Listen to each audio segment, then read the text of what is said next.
Welcome back to CryptosRus. I'm George. We're all George. So, good morning. Welcome to another market open stream. Today, we are going to be talking about this major Bitcoin catalyst that is right around the corner. The one that's going to send Bitcoin to $220,000. So let's talk about it. Let's talk about what else is going on in the world today. And yes, I am holding my bell because the market bell has just rung. So let's do this. Welcome, welcome, welcome, guys.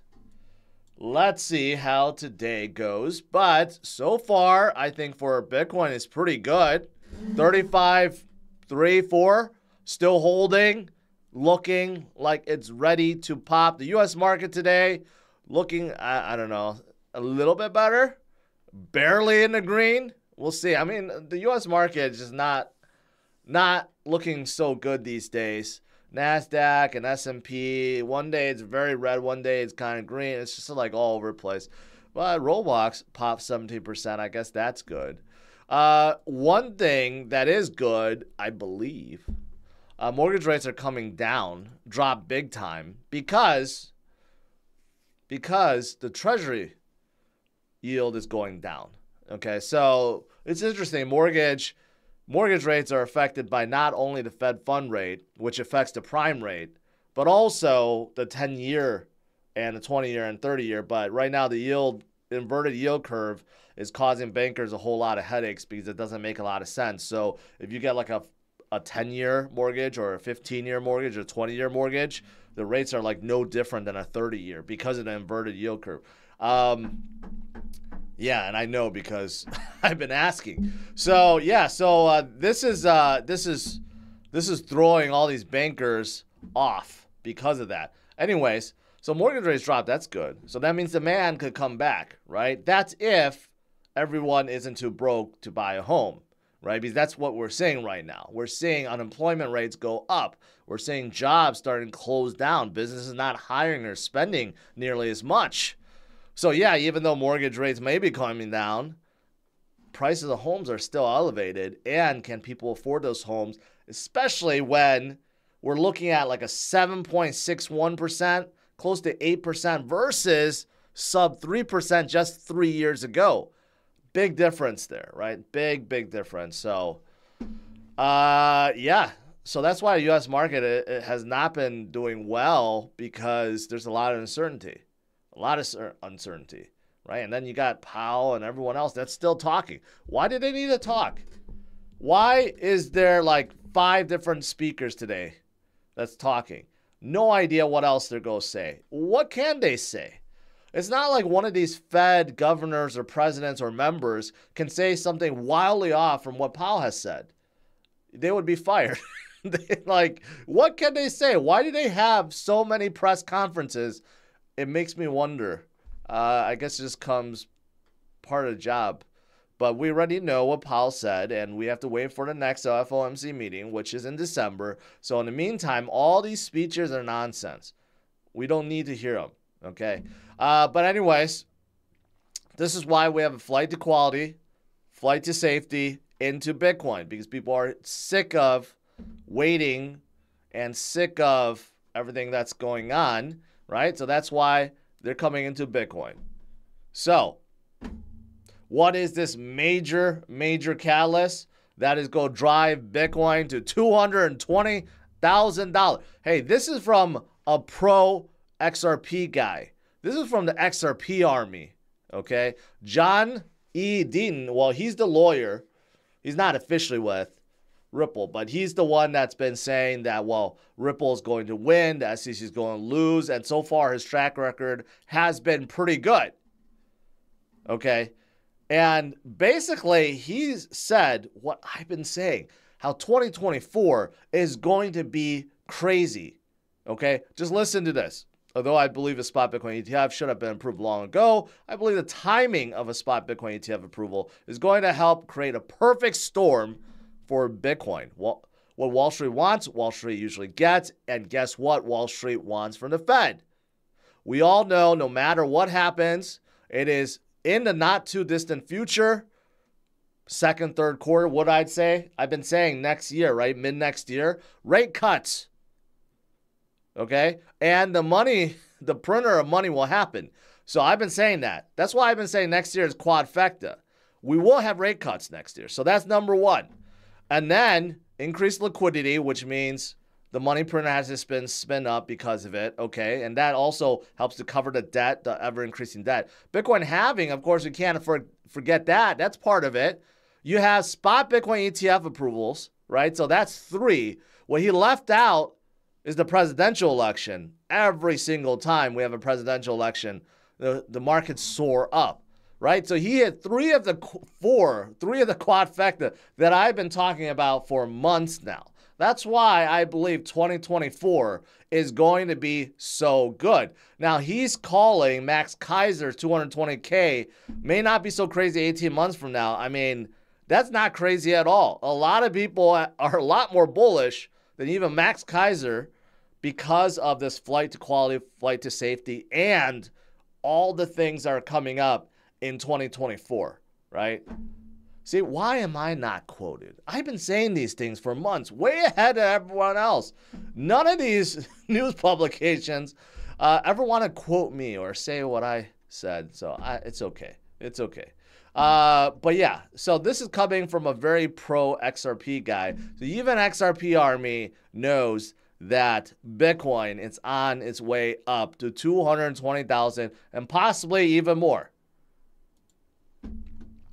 Very, very bullish. Very bullish indeed. Robinhood CEO also very bullish on Bitcoin ETF and their European expansion plans. Okay, I don't really care about their European expansion plans. Maybe some of you guys watching from Europe do, but I want to see them, right, offer spot Bitcoin ETFs on their platform for the younger generation. Now, the younger generation on Robinhood, let's be real. First of all of them do not care about Bitcoin spot ETF. They care about Doge and SHIB and Pepe and all the latest pumping meme coins. But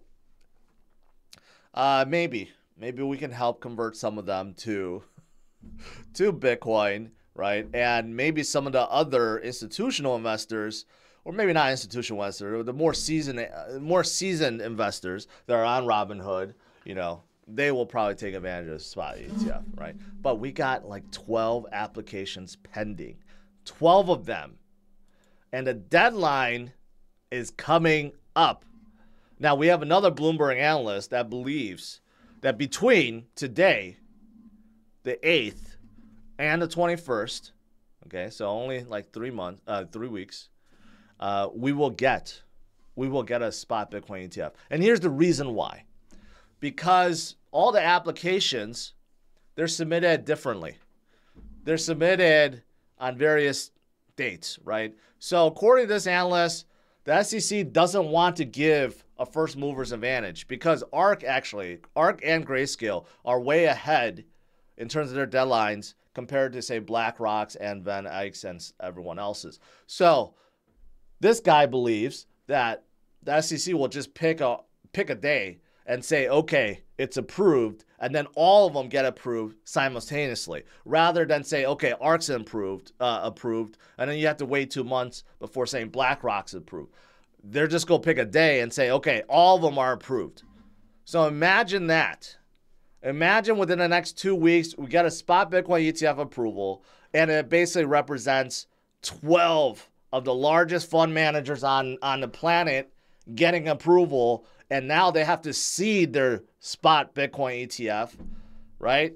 They have to seed it with billions upon billions of Bitcoin. That is coming, right? So if it doesn't come in November, it's probably will come in January. I think it's somewhere between there. They may, I think SEC may push this back to the first of the year. But, you know, who knows? Who knows? Gary's under a lot of pressure. Keeps losing left and right. And tomorrow the SEC has a meeting with Ripple, and that case may be over too. That could be a huge catalyst. I don't hear a lot of people talk about that unless they change the the meeting date, but it was supposed to be November 9th. And if that happens, that's going to be huge too. Okay, moving forward. So, like we've been saying, Bitcoin halving is coming up. Okay, so this is a very, very, very easy chart to understand. Okay, you have sell zones and then you have buy zones. It's as simple as that. And then you have a dotted line or dotted lines that represent halving events. Okay, so if you were showing this to your parents or your friends and you tell them, okay, this is where we are in this current cycle. And if you look at previous cycles, is this a good time to be buying? I would say for sure almost every person you showed this to would say this is the best time to be buying, because twice before, after the halving event, Bitcoin just went wild. So we're right there, like we're right before it. So why would you not want to buy more and accumulate right now? Okay, and after this halving event, that's when it gets crazy in 2024. I already mentioned about the quadfecta, and there's probably other things I haven't even thought about. That's all going to happen, and that's the first year. That's not even the second year. The second year after the halving event, which is 2025, that's when we top out at 220,000 or 250 or 300 or wherever it may end up. With all the FOMO, with all the institutions and the trillions that'll be flowing in, who knows? We might go a lot higher. So it's self-explanatory, right? You just show this to anyone, you're like, hey, what do you think? It's buy time. It's definitely buy time. And I know a lot of you guys have been accumulating since up here, since 2021, 2022, since 69,000. Those of you guys that have been DCAing from 69,000 all the way down to 15,000, you may seem like you're the biggest loser. And then you're trying to catch a falling knife. But those of you guys that have been consistent and have been doing so, bringing your cost average down, you're already in the green.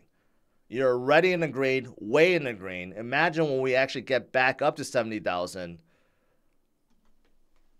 you're so ahead, right? That's the power of DCA, and I know it works because a lot of you guys have been telling me that you are in the green because you have been consistently DCAing even from the very top to all the way to the very bottom. And people that are non-Bitcoiners, your friends or family and others like Peter Schiff will make fun of you for that. But it's the ultimate strategy that works. If you've been DCAing since the top of 2014 to now, I mean, you're like a billionaire. That's honestly the thing. So that's why a few days ago, I did a poll on age group. You know, how many of you guys are in like 30s, 40s, 50s, 60s, whatever, right? But I truly believe if you have kids and you got your kids hooked on to Bitcoin early or just investing early, and they may be teenagers, like seriously, if you have them understand the power of DCA, as a teenager, if you DCA'd for like 20 years into your 30s and not even hitting 40, I mean, seriously, they would be centimillionaires by then. DCAing over 20 years and going through another 3 halving events, Bitcoin will be wherever, like 5 million by then, and your kids will be centimillionaires or billionaires if they play it right. I mean, that it's really wild if you think about it, because all of us have not been DCAing for 20 years with Bitcoin because it hasn't existed for 20 years. But think about 20 years going forward from here. That's just wild. That's just wild to think about. All right.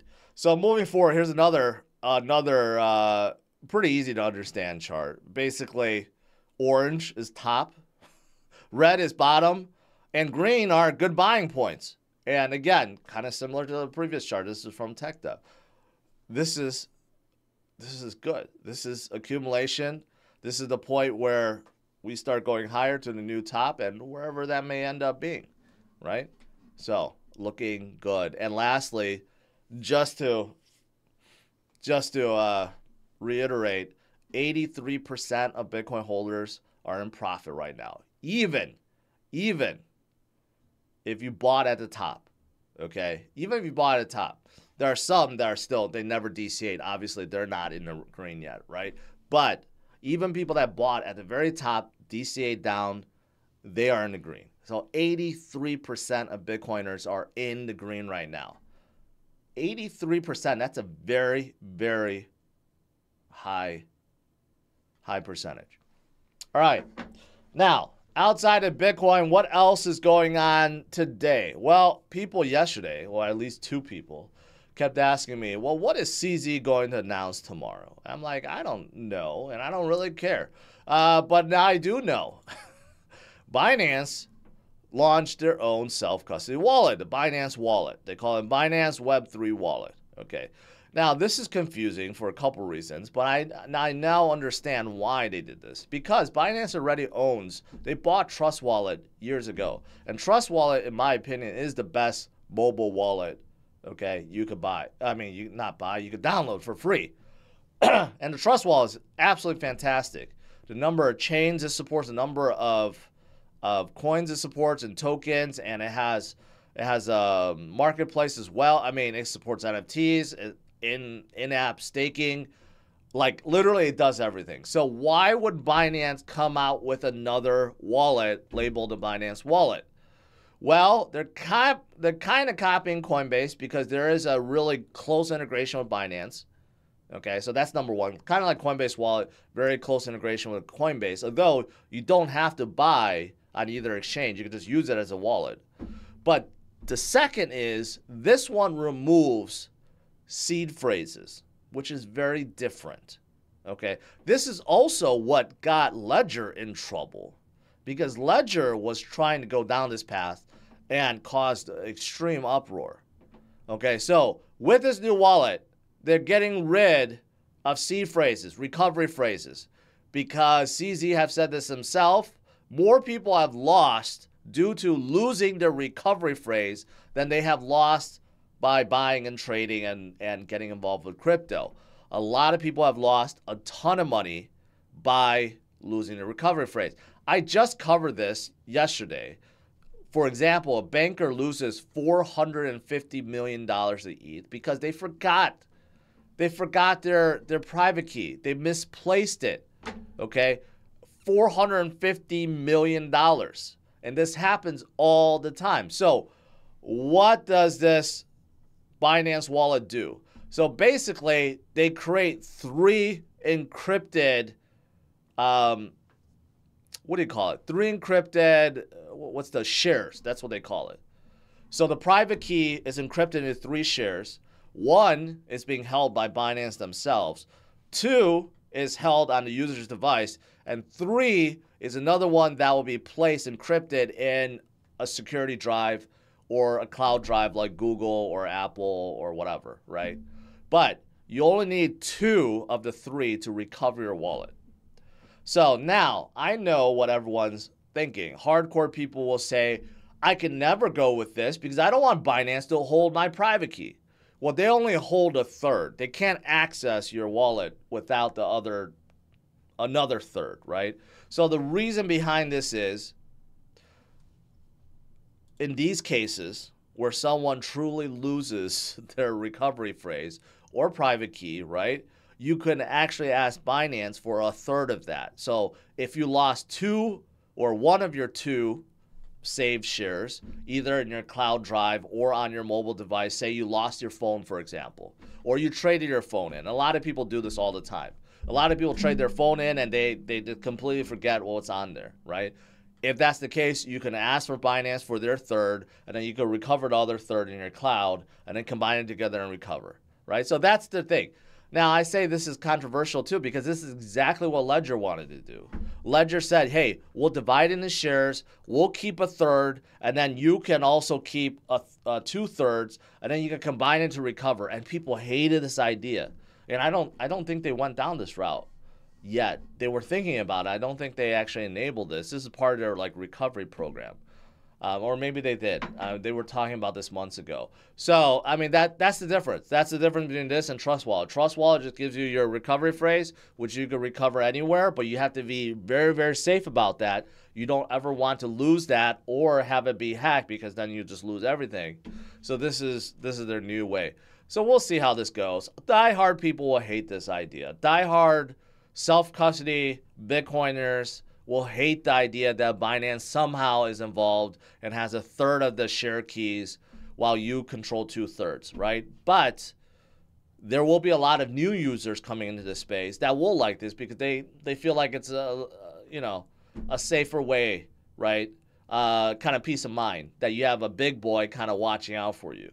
Kind of like in instances where, I don't know, with traditional banking, you have FDIC insurance, something like that, right? Something like that, sort of, but not really. It's not insurance, but kind of similar. Anyways, I just want to bring that up because some people like it. Most in this space will hate it, but it's Binance, so I'm pretty sure they'll go get users regardless. And you're going to get projects to get onboarded, just like Injective, which has been really hot, and they integrated Binance Wallet right away. So there will be a lot of dApps and a lot of chains that will be integrating for sure, right? So that's Binance Wallet. What else is going on? Chainlink. Chainlink has been absolutely on fire recently, right? It's almost in top 10 again. And here's an interesting fact. Grayscale has not only Bitcoin Trust, but Ethereum Trust and a Chainlink Trust and many other trusts. And the premium on Chainlink Trust is over 200%. That means demand for Chainlink is extremely, extremely high, especially from the institutional side. So a lot of institutions are now taking this very seriously. Their CCIP protocol, which allows bridging of information from real-world companies to crypto companies, a lot of companies are looking at that now and utilizing it because a lot of companies want to jump into Web3 space, right? So that's kind of interesting to take a look at that. You know, everyone always looks at Bitcoin Trust. Their premium is negative, although that has caught up. I believe it's at parity now. But Grayscale is already higher, 200%. And during bull markets, this happens with Bitcoin Trust too.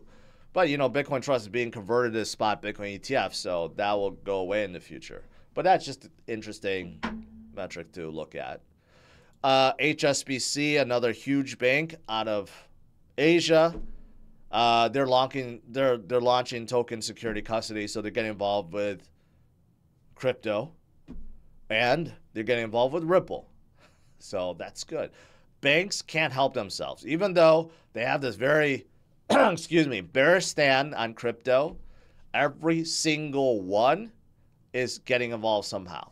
They're like, yeah, we need to make some money, right? Even though our stance is very negative, let's make some money. So it's kind of counterintuitive, just like Jamie Dimon of JP Morgan. He's still so negative about Bitcoin. But guess what? JP Morgan's wealth division promotes Bitcoin. They tell their wealthiest clients to invest in Bitcoin. You tell me how that makes sense with the CEO of the company coming out saying Bitcoin's a tulip bubble, it's a Ponzi, it's a scam, yet the company that he runs advises their wealthiest clients to go invest in Bitcoin. Doesn't make a lot of sense, right? So, yeah, every bank is kind of like that right now. They're kind of like in between. There are only a few that are very, very pro Bitcoin, like Standard Chartered is one of them. And Larry Fink, now at a bank, but he's very pro now. But yeah, most banks are still kind of iffy. And speaking of banks, Circle, the company behind USDC, they may be doing IPO, just like Ripple. So next year, 2024, could also be interesting. I mentioned the quadfecta, but what may also help is hype around the Ripple IPO and Circle's IPO. If they both do very well, that certainly will bring a lot of attention to the crypto space and help prop it up even more. So these things could be very good too. Although I think a lot more people will like the Ripple IPO than the Circle IPO, but who knows? Coinbase is also a big investor in Circle, so they're kind of tied to the hips. That's why Coinbase loves USDC, and you can get interest by just leaving USDC on Coinbase. Kind of interesting. All right. That is pretty much it. Let's see. Today, markets are a little bit in the green. And the crypto market, still doing well in the green, up 1.64%. All right, let's do some Q&A.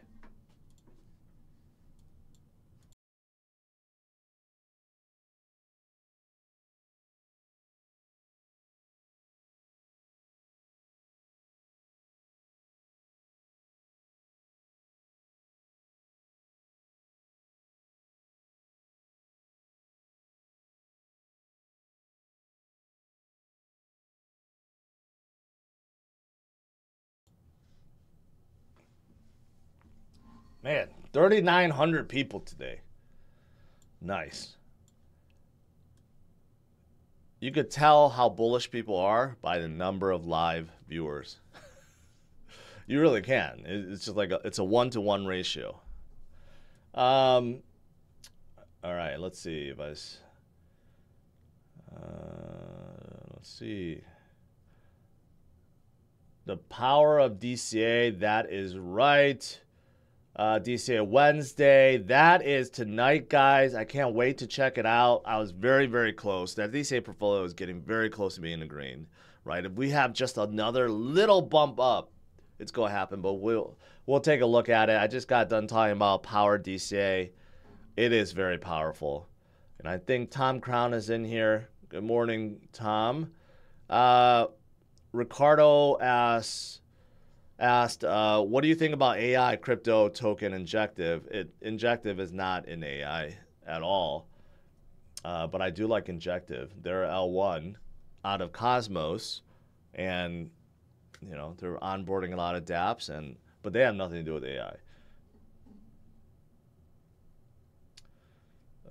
Let's see.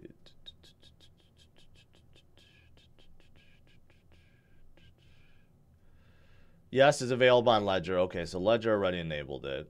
Okay, that's good. I don't like it, but I like CZ. So a lot of people do like CZ. And then someone else said, Gary said, I don't like CZ. And then James like, do you trust CZ? CZ is one of the most controversial guys in the space. You got half the people that love him, half the people that do not trust him. Yeah. Scrolling down. I just got bumped out. I just got bumped here. Chainlink is on fire. That's right. Chainlink, man, I didn't even see this. Look at this. Chainlink is up another 7%. Hey, Polygon, finally. I told you guys. I stuck with Polygon for a long time, even though it got really weak. I'm like, Polygon is so good. It's so underrated. But glad to see both of these back to back right here, climbing up today. Chainlink and Polygon both doing very, very well today. Yesterday, Solana did very well. Cardano is still slowly moving up. So you definitely have a lot more people coming back into alts, right? Getting excited about the market once again. VeChain, yeah, glad to see VeChain. VeChain at 36 is really laughable. And why is that? Because they deserve to be much higher. I mean, they shouldn't be in the 30s. Yeah, so we got a lot of good movers today. That's for sure. Phil, appreciate that. Eduardo, will we need to do anything when Polygon 2 drops? It'll convert automatically. Unless there's an exchange or wallet that doesn't support the conversion. But right now, there's no talk about that. Let's see. Lazaro says, keep shining that light. You don't need the space, but the space needs you. Well, interesting thought. But I appreciate it. Yes, thank you. Let's hope Bored Yacht Ape Club and ape holders don't bankrupt Yuga Labs when the eye injury lawsuits. What eye injury lawsuits? I have no idea what you're talking about.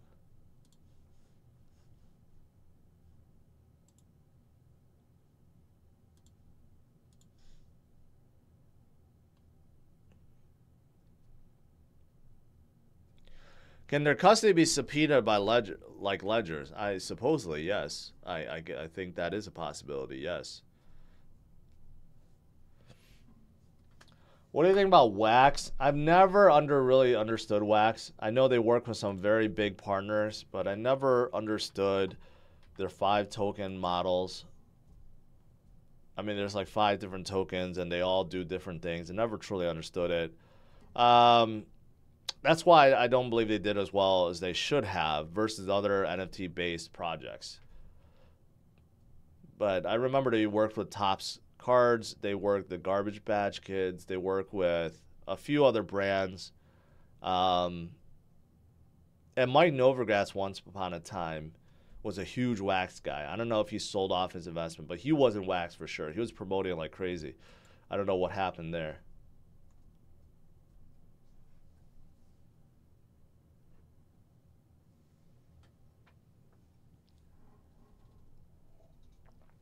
I have zero opinion on LimeWire. I'm not going to check it because people only want to check it because it's pumping. Yeah, so I really don't have any opinion on it. Then do you know Karate Combat's built on Hedera? Yes, I did. Yes, I did.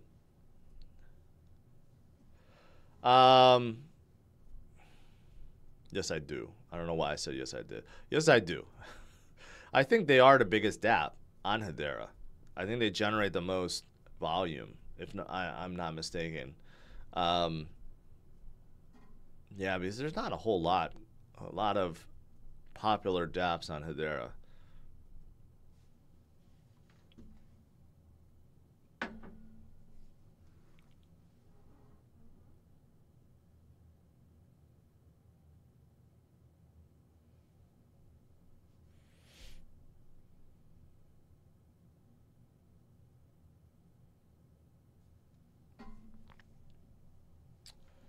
Is that Irish coffee? No, I do not drink Irish coffee. I don't need to drink alcohol in the morning. That's just, well, it depends, right? If you're out, you know, until 4 or 5 or 6 a.m., I guess you are drinking in the morning.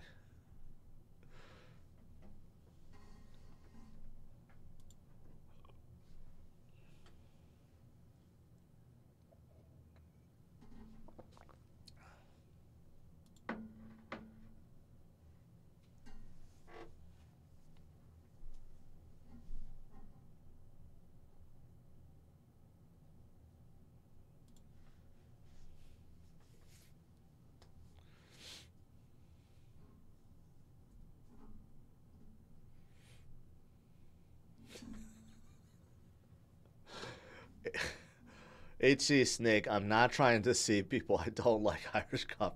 Well, I can't say I don't like it because I never had it, and I'm not going to try it. Last week, I was down 13K. This week, 8K. Well, you're coming up in a big way. That's good.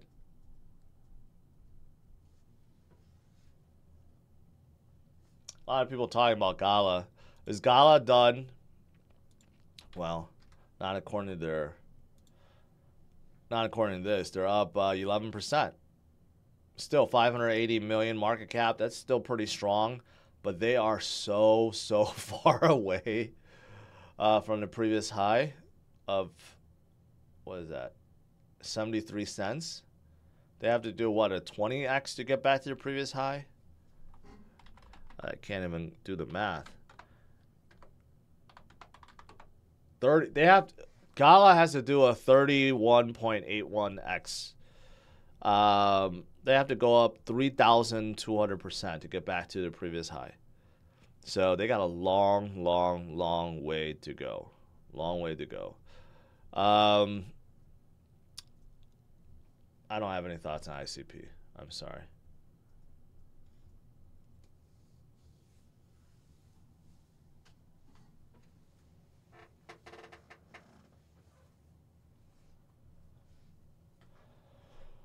Jesse says, I gave my wife 1K to swing trade. Not what I do at all. Should I recommend her memes or stay in the 200, 300 range? I don't know. If it's 1K, you just want her to learn, right? I don't suggest memes. I've done that before with with my wife, and you know they don't really take it serious then, right? So I would say even with 1K, you know, show her some of the good L1s that you like, and have her, you know, look at those rather than go for. I mean, a 1K is not gonna go to a million, right? But if it does, she'll be very thankful and she'll be leaving you. But I think the whole point of that is to just get her involved and get her to start learning about the space.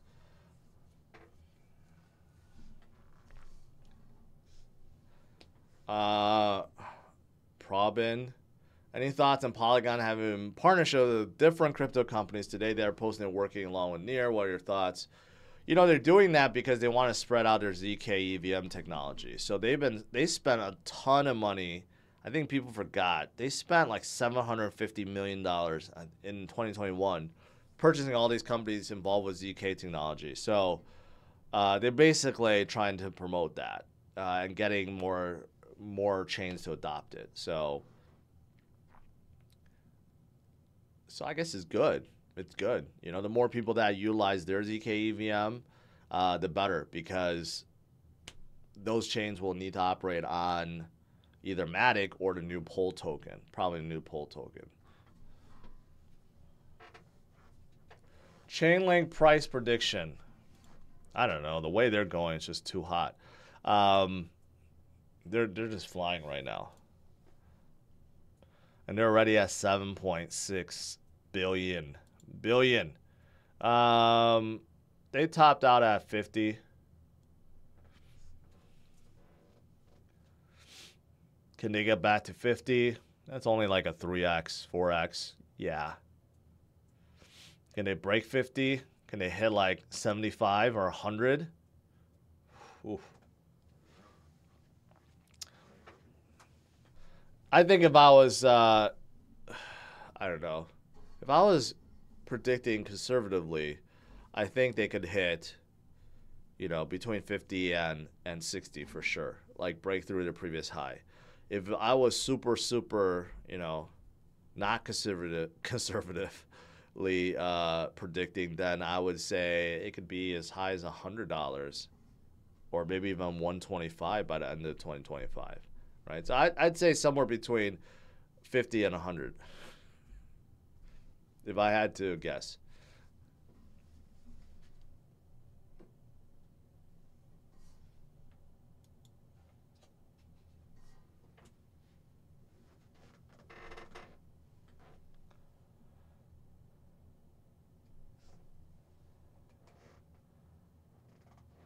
Quinn Developments, Georgia. I just got my wife to start DCAing and saving Bitcoin. She's loving it. I'm glad to hear that. I was having another talk with my kids yesterday about my concept, because they're not even teenagers yet. They're young, but my oldest one really loves the idea of becoming a millionaire by the time he's a teenager. And I just told him again, I'm like, you guys have so much time, you know, all the extra money that you get from you know, from your birthday parties or Christmas or whatever, right? If you just save some of that and put it into Bitcoin, right, it's going to grow over time. And by the time you guys are 18, 20, 24, you guys will be like filthy millionaires. I didn't say filthy, but it got them really thinking, and they're like planning on all the money they want to put into Bitcoin now. And for the gains, what's your thoughts on IOTX? I don't like it at all. I got pushed into IOTX Launchpad before, and that went to zero, straight to zero. IOTX is like it's a chain for IoT devices, but I haven't had good history with the chain, so I like other ones better.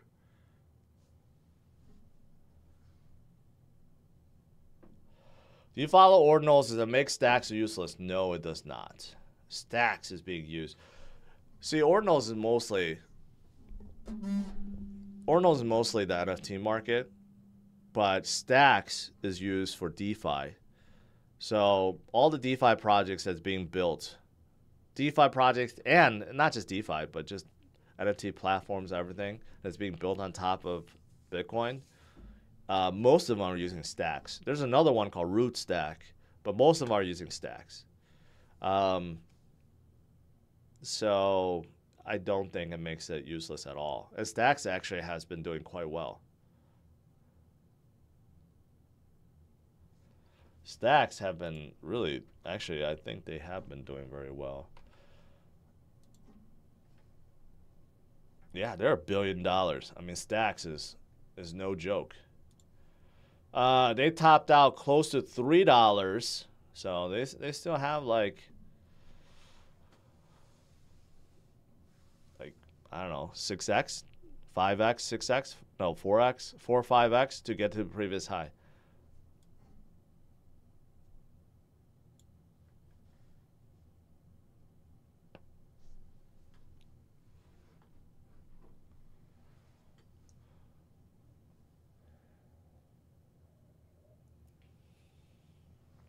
Man, 3,800 people in here. Man, I thought I'd be dying down, but no.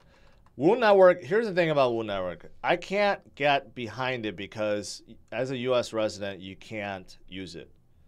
It's an all-in-one DeFi ecosystem. They have their trading platform, they have their wallet, they have leverage, they have swaps, they have everything.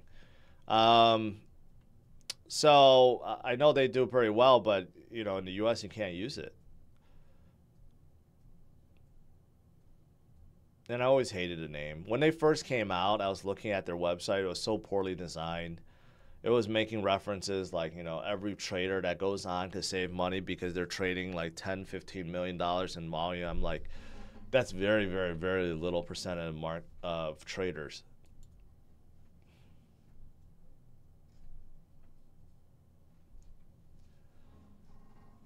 Is there a minimum age to open a Coinbase account? Yeah, I think it's 18.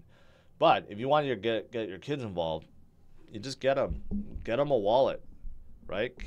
Kids all have their phones these days. Download a wallet, just send them whatever they want to buy, right? And then have them pay you back. It's just that simple. But yeah, obviously, of course, when they become of age, then they could buy their own. But like I honestly, like, it's such a simple thing to think about. If you have the ability to DCA or your kids or family, whatever, right? If you could get them to DCA over like 10, 20, 30 years, and they'll still be young, I mean, you're setting up for life, for life-changing wealth, for generational, not just life-changing wealth, you're setting them up for generational wealth.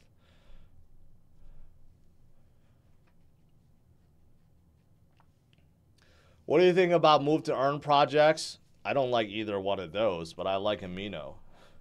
Amino Rewards is the one that I'm advising for, and I think they have the most promise. Because they don't force you to have to buy an NFT to get started. Black Sun. Can Injective do a 10x from here? Yes. By the end of 2025, can they do a 10x from here? Yes.